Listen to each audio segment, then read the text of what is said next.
Here is a lemon balm update. That's one that I have not done a good job of updating everybody on throughout this growing season.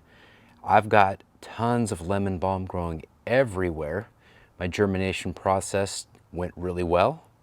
So the end result is a lot of different lemon balm. Here's a look at even more lemon balm in this GreenStalk. Very cool.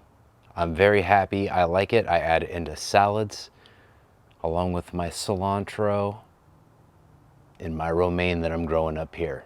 GreenStalks are awesome. I highly recommend. Here's a look at my other GreenStalk, and the lemon balm can handle dappled sunlight just fine.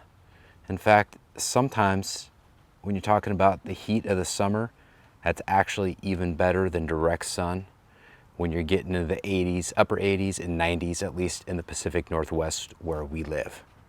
Case in point right here, this is growing phenomenally well, and it's been on the back side of the GreenStalk all summer long, and it's been doing really well. I've harvested a bunch. You do a little snip snip right at the seam here, and then a bunch more grows out, and it's a never-ending cycle as long as the weather holds up and these plants don't freeze, in which case they're perennial, so they'll reset and be good to go for next year.